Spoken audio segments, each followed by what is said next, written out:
Hi, my name is Martin Perignac. In this seminar, I'm going to talk about your creative future, or if you want to choose Photoshop as your career, what are the options you have? First of all, let's start with graphic design. Graphic design is a creative process that combines art and technology to communicate your ideas. The designer works with a variety of communication tools in order to convey a message from a client to a particular audience. Your main tools are image and typography. The main areas in graphic design are the ones on the left. This is not the full list of areas, but these are probably the most important ones. And it's true that for all of these areas, we always use images and typography together. Whether if it's branding or poster design or licensing design, I will show you lots of interesting examples of these. But first of all, let's see what are the main skills needed for this area. So if you decide to choose to be a graphic designer, you will definitely need to know about these areas, or you need to improve your skills in these areas. First of all, typography. As we know, type is one of the main elements that we use in graphic design, and the other one is image. So to be able to work with images, you also have to know image manipulation or effects and filters for images. Then also it's really important to know about composition, like balance, rule of thirds, perspective, size, negative space, contrast, etc. And you also need to know about working with colors, like what's the difference between RGB, CMYK, what are the Pantone colors, and how to match colors together, etc., etc. Now, I told you already that these are the main skills needed, but there are also useful additional skills for in the graphic design field, and it is very useful if you have good hand drawing skills. So if you are good in illustration, especially if you are good with the digital tablets. So if you never tried to draw or work with a digital tablet, I highly recommend to start working with them. And you can get cheap ones, but try to practice using these tablets instead of working with a mouse. It's much more efficient for graphic design. Also useful additional skills is if you are good in photography, because that will help you a lot in your compositional skills. It's also good to know about print production, like print technology, special paper types, special print effects, and so on. Good to know a bit about 3D modeling and lighting. And also good to know about development, like web design, like HTML, CSS, JavaScript. But as I said, this is not a must. It will help you in the field if you know about these. You will probably get more complex jobs and easier to find jobs that way. Now, the mainly used areas and tools in Photoshop for graphic design are these, what you see on the left. And from these, I would like to mainly focus on the non-destructive workflow. What does non-destructive workflow mean? It means that whatever you do and apply in Photoshop to your images and type will always stay editable. So you never merge your layers, you never get rid of masks. So always make sure that whatever you create can always easily be changed or turned on and off. You will see the examples that I'm going to show. For example, the one on the right, that poster, has lots of effects on it, but everything is completely editable. And that is essential in graphic design because your clients will always come back with changes, asking for changes, and for you to be able to easily amend your designs, you will have to be able to go back and make those changes. And if you work non-destructively, it will be really quick. But if you merge your layers, you will basically have to remake everything from scratch. So that's something that you need to bear in mind. So just to point out the most important non-destructive features in Photoshop: masking, using smart objects and smart filters, obviously using layers, and whenever possible, using vector shapes. Apart from this, there are many other features as well in Photoshop, but these are the most important ones. Apart from that, the non-destructive workflow, you can see another list here below, which are also the main areas that you are going to use as a graphic designer in Photoshop. But it's good to know that you won't use all the features in Photoshop as a graphic designer. Mainly you will use like 20-30% of the features in Photoshop as a graphic designer. And it's not a problem, because Photoshop has loads of features, and it's aimed for specific design fields, so specific professions. Okay, so you won't need to know all the features. You will need to improve your skills in these areas of Photoshop if you want to be a graphic designer. And finally, you will enjoy being a graphic designer if you often find yourself spending an hour or two to choose the appropriate font for an invitation card design. Or if you stop and analyze movie and advertisement posters in the underground. Or you decide between two products based on the quality and colors of the packaging. So these are the things that will definitely show that you will be good as a graphic designer, because you have the interest. And once you have interest in something, you will be motivated to learn more. You will be inspired by other designers, and then you will get further and further in your profession. So these are the things that I wanted to point out before I show you a couple of examples in graphic design. And let me switch to Photoshop now and show you how a graphic design comes together. This example is more like a poster design, a photo art.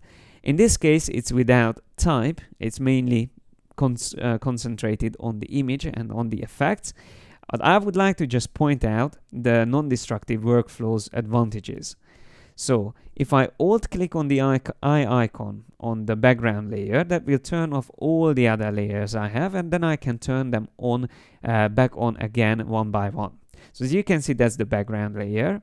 Then I will turn on the adjustment layer here on the top to recolor the jumper.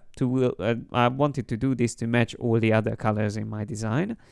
Then I'm going to add all these layer groups where I have more additional layers inside. So first of all, I added this motion, as you can see. Then I add these swirly lights around the leg and the arm. Then I have these little stars, which again helps us to see the motion. Then I add the smoke effects. Then extra stripes and more stripes. These are like lights, turning on lights from the top right corner. Then there's color glow, just to colorize the background and the whole image. And then finally, there's this circular lights around the character.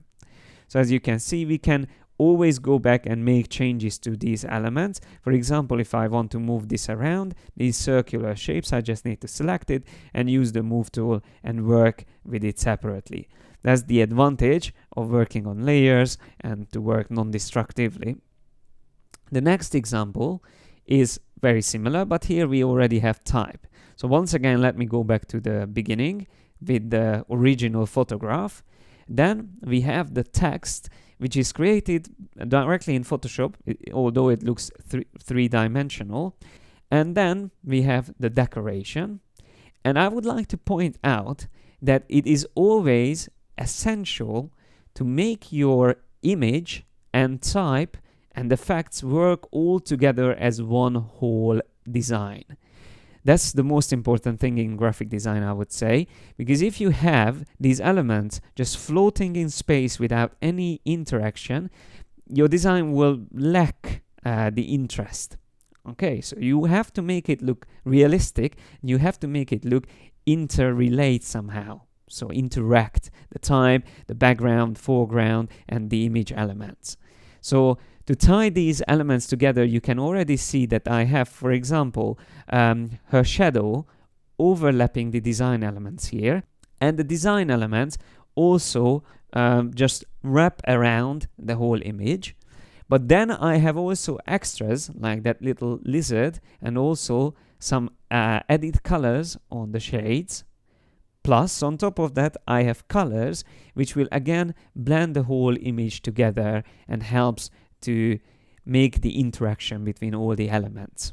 Now, here is another good example of the same thing, same principle. This is a very simple example of graphic design where we again have effects, image, and type all together, working together. So see again how it works. If I show the original photograph, it looks like that. We have a frame around it. I just turned that on as well. And then I turn on the adjustment layers, which I have here, which will turn everything black and white in the background and keep the soldier in front in colors, because he is our main interest. The reason why I have this soldier composed on the right is because I'm trying to follow the rule of thirds when we keep everything a bit off balance, so don't have it in the center of attention, but have it a bit on the right or on the left in the thirds of the image. And in this case, it is very useful because I can also add text on the left, so it will help the whole compositional balance. And now that we have the effect on the image, it still looks two-dimensional. We manage to have the soldier coming out from the picture a bit, but we still lack the depth and the interest in the whole composition. So I decided to add this text on the image, but as you can see, even though it reads, it's a bit hard to read. It's not as legible as I want it to be. So I will probably use something to make it look more legible. So I will use a banner. Now, this banner, again, works well, but what would make it even better if I can manage somehow to have the interaction between the photograph and the type itself. First of all, I just turn this on as well, these extra lines around it. Again, I use these just to increase the contrast and make it also tied together with the frame around the image. But as I said, the most important part is to make the interaction between the type and the image. And for that, I simply just masked out the part where the soldier stands. So make it look, the banner is basically behind the soldier. Even though we are working in 2 dimensions, we can still simulate depth by little tricks like this one. Really simple. Again, I just use the simple mask for the soldier. So around the soldier, I made a selection and used that as a mask to hide the banner. And because I work completely non-destructively, I can always show you without the mask or with the mask. I'm shift-clicking on the mask, by the way, to do this. So these are the examples I wanted to show you quickly about graphic design, but I have many other examples here that I can show for like logo design, how once you create a logo, how it will work for a brand, or when you start in the concept phase and think about how what would be the best way to communicate what your clients want to show with the company's or the brand's name. And there are many more things here. I don't really have time to all go into all these examples, but if you want to learn more about graphic design, there will be a graphic design workshop in London, and you can join me on this workshop if you want to learn all the skills and techniques you need to become a graphic designer. It is only 1 weekend, but I cover everything that you need to know, and I share you all the years of experience in graphic design. This is a special event with very limited seats. We only have 10 seats, and it's a hands-on workshop, so I hope you will be able to still find a place for yourself. And if you come to my blog, yesimadesigner.com/courses, you can book your place there. Now, moving on to our next topic, and Photoshop, choosing Photoshop as your career, I'm going to talk a bit about digital art. First of all, it's an interesting question, that what is digital art, and is digital art really an art? What I found about this is that digital art has been argued whether it's a real art since it is computer generated, and there are infinite copies and there is no original. However, it is now widely accepted as art since it involves creativity and the knowledge of art and design principles. With the creation of the computer and its use in art, we are now looking at the next major step in the evolution of art. So, definitely, digital art is considered now as an art form, and it has lots of areas, just like graphic design. The biggest area is probably concept art, where again we have lots of options like creating characters, vehicles, environments, and so on and so forth. You also have matte painting, when you have photo references combined with digital painting for background imagery for movies and games. Then you also have digital painting, which is like illustrations, portraits, fantasy, science fiction, fan art, and etc. You have vector art as well. You have 3D modeling, sculpting, and texture art. And that's not all the areas, but probably these are the main areas of digital art. Now, just like with graphic design, I would like to quickly summarize the main skills needed for this area. First of all, here it is essential to have a good hand drawing skill. So you definitely need that, because you need to be able to sketch and to do the detailing as well. It's up to you whether you want to sketch on paper or on the computer, but at the end you will end up working on the computer and creating the colors, adding the colors, creating lights, effects, and just rendering the final image. So you definitely need to improve those skills for this area for digital art, and you definitely need to understand how light works and colors. It's very good to know about anatomy, human and animals anatomy as well, and essential to know how to draw in perspective. Once you know about these or learn about these things, you can again have some useful additional skills like traditional painting skills, or again sculpting or 3D modeling will help you. For concept art, it is very good to know about industrial product design if you have experience in that. But once again, these are just useful additional skills. The main skills were the ones on the previous slide. The mainly used areas and tools in Photoshop are the ones on the left. Again, this is probably 10-20% of Photoshop's features. So you will mainly use brushes and eraser tool, the mixer brush tool, working with colors. And in this case, it's interesting that it's not really essential to work completely non-destructively. I find myself usually working with a couple of layers, or even if I create new layers, I end up merging them together because I don't really need that editability.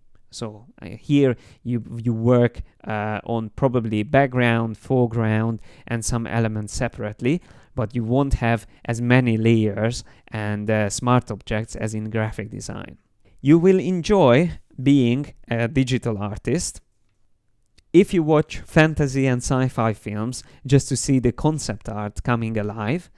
Or you can spend hours on like websites like DeviantArt to see other artists' work, and you are following them and commenting on their work. Or if you were drawing silly characters all the time in your school books, then definitely digital art is something that you will very enjoy doing. Now, just like in graphic design, I would like to show you a couple of examples of digital art. And this example is a simple character design, a concept art. And I would like to show you how it came from the original sketch, how it arrived to this final stage. So that was the original sketch. Then I just cleaned up the lines, added some base colors, and then I worked up all the little details that I was thinking of, and then I added this background. So just jumping back to the original sketch, I would like to point out that this is probably the most important part in digital art, to be able to come up with an idea. If you feel that you have ideas that you would like to draw, then you are already halfway to become a digital artist, because that's the most important thing. Even though it looks like a child's drawing, but the whole concept is already there. The composition, the idea, everything is there. And from this point on, it's all about your technical skills. How you can add the colors, how you can clean up the lines, and how you can add light and textures and all the details necessary to then end up with something like this. So this is the first step is something that you need to learn first of all. So you need to be able to come up with ideas and somehow put them on paper in Photoshop in a document. And then you can learn all the rendering skills which needed to become to end up with a final drawing like this. I would like to show you a couple of more examples like this one, where I started again with a sketch. I already have the composition in place, and from this point on I only had to work on the details, edit the first rendering, then I was working more and more on the details, and then I ended up with the final detailed illustration. Let me show you another example. When again I started with a drawing, then I added the base colors, and then I ended up with the final detailed illustration.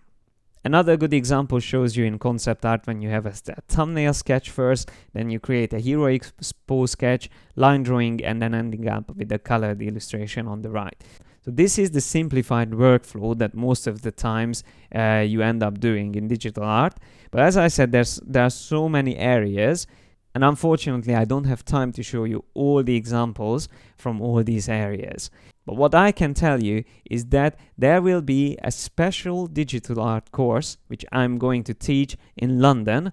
You can see the date here. And if you want to join me, this is a very exclusive course. There are very limited seats. Only 10 people can attend the course. It's a hands-on workshop and it's on a weekend. So it's only 2 days. But in those 2 days, I will teach you everything you need to know to be able to start working in digital art. From that point on, it's only up to you how much you practice the things that we learn. But I will give you all the insights and my secrets that I always use for digital art. If you want to learn more about this course, go to my blog, yesimdesigner.com/courses, and you can see all the details there, and you can even book your place. I hope to see you on this course. And finally, I would like to talk about the third main area. If you want to choose Photoshop as your career, you can become a photo retoucher. Photo retouch or photo manipulation is often much more explicit than subtle alterations to color balance or contrast, and may involve overlaying a head onto a different body, or changing a science text, for example. Photoshop can be used to apply effects and warp an image until the desired result is achieved. The resulting image may have little or no resemblance to the photo or photos in the case of compositioning from which it originated. Today, photo manipulation is widely accepted as an art form. The main areas of photo retouch you can see on the right side, but it applies to all of them that there are two distinct areas: technical retouching and creative retouching. The example on the left is, for example, a creative retouching, where it's not about removing elements or visible flaws on skins or materials, but in this case, actually adding some additional effects on the portrait. You might remember Black Swan poster, where they used something very similar to this. So main areas are fashion, beauty products, advertisement, photo art, and restoration. Remember though, there's always the technical and creative retouching workflows. The main skills needed for photo retouching are obviously image manipulation, like effects, treatments, and montages in Photoshop. Then you need to know about the rendering techniques, like using the dodge tool, the burn tool, and you also have to understand the trends in fashion and how to work with colors. The useful additional skills to these are, again, it's good to know about illustration, or good to be able to draw, and very useful to know about how to apply makeup, how does all makeup works. Useful to be able to know about anatomy. Photography is again useful, and print production. If you know about print production, it will help you to work with colors. The mainly used areas and tools in Photoshop, in this case, again, around 10 to 20% of the whole features in Photoshop. But these are the tools, retouch tools like healing brushes, clone stamp tool, then masking using different brushes, liquify filter, and puppet warp tool, filters and blend modes. So these are the main tools and areas that you are going to use in Photoshop if you end up being a photo retoucher. You will enjoy being a photo retoucher if you always wanted to know the secrets of the beauty industry, or if you don't mind working on pretty models all day, and if you also don't mind spending hours getting rid of unnecessary elements from your photos. And just like before, let me show you a couple of examples of photo retouch. Here we can see the original photograph and then the retouched version, with the soft skin, beautiful eyes, and overall spotless image. So let me show you again before and after. So again, these are the things that you mainly need to know about how to create effects like these, how to end up with the retouched image. And there is also another important part, compositioning, because this photograph is made up of 3 different images. So let me show you this. I just first of all turn off all the adjustments to the composition, and let me turn off these images and show you the original photograph. Again, from this photograph, we only wanted to use these 2 ladies and get rid of the other girls. Then if I turn on another image, from that image, again, I only wanted to use her. So we can see that how these 2 images already work together. And then we have the third image, which again is made, we only use these 2 girls from that image and mask out the other girl. So once we have all these images together, it looks like one original photograph, but actually this was made up of 3 separate images. And on each images, we have lots of little changes. And usually when the client provides you with these kinds of work, you will always have all the comments on the images telling you what to do and what to adjust. Photo retouch can be very time consuming, but at the same time, it's a really fun job, because at the end, you will always end up with a beautiful photograph. But photo retouch is not always about pretty girls. You might also need to work on landscape photographs. And in this case, I would like to show you the original photograph, which was like this. And that's the retouched version, without retouching and after retouching. You can see there are many changes here. And another fun example where I would like to show you that from a very simple photograph with some retouching skills, you can end up with a completely different look. So let me show you again, before and after.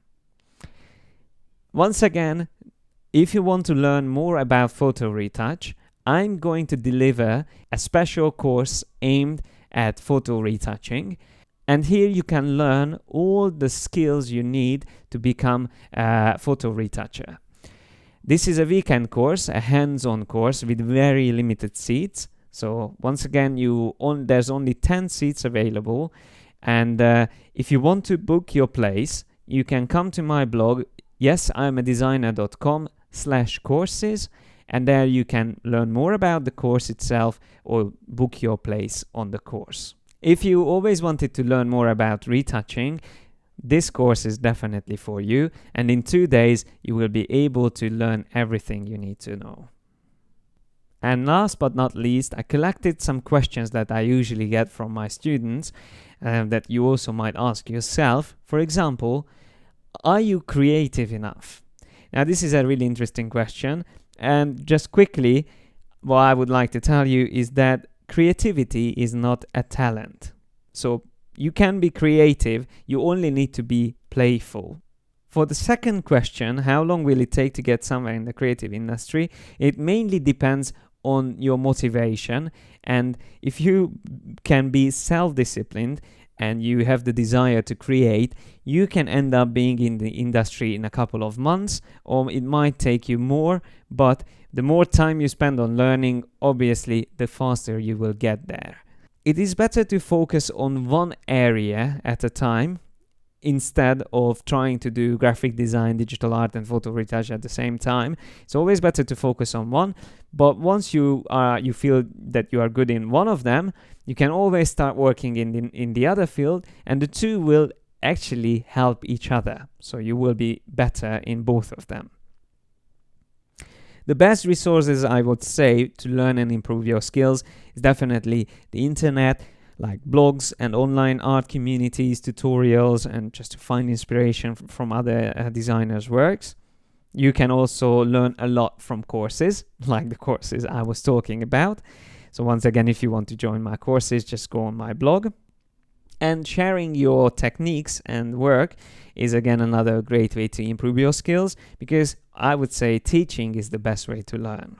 To start working in the creative field, you will definitely need a portfolio. For that, I recommend Behance.net. That's a very useful website where you can create your online portfolio. And if you can't find a job as a designer or a digital artist, always try to look for intern jobs. That will help you to kickstart your career. Or you can always use another way, which I call guerrilla designing or freelancing, which means that basically you turn up in a company without any introduction or appointment, and just simply tell them that you would like to help them out with their creative projects. Just give you some kind of work, and if they do, you just go home, just work as fast and as good as you can, return the work the other day, and then hopefully you will get work from that company. This way of finding job is as a freelance designer is very, very useful, and it worked for me and worked for many of my students in the past. What are the useful attributes to have in the creative field? Definitely time management, concentration, but also playfulness, humor, being a team player, but also being able to solve problems on your own, curiosity, confidence, but being humble, following briefs and understand the client's needs, working with keyboard shortcuts, working non-destructively, being organized, eager to learn and improve your skills, and good in multitasking. Things that won't help you in the creative field is arrogance or overconfidence, forgetfulness, laziness, carelessness, being easily distracted, being shy, if you can't handle criticism, or if you are being envious of other designers' work and success around you. If you want to work as a freelance designer, you definitely have to have great self-discipline. You have to prefer working on your own than in a team. If you like sharing your work and getting feedback, if you're good with communicating with your clients, and if you also don't mind dealing with accounts. Another usually asked question is, what can you charge? For that, it always depends on the client, your experience, the importance and complexity of the project, and also on the number of stages based on additional changes asked by the client. What I can tell you is that you should always try to give a reasonable price, but something that is still enough to keep you happy working on the project. And that's all I wanted to share with you today. I hope you enjoyed this presentation. You can learn from my free tutorials and seminars on my blog, or you can join me on the courses I mentioned. So once again, if you are interested, just come to my blog, yesimadesigner.com/courses, and you can book your places there. So thanks a lot for your attention again, and I hope to see you soon.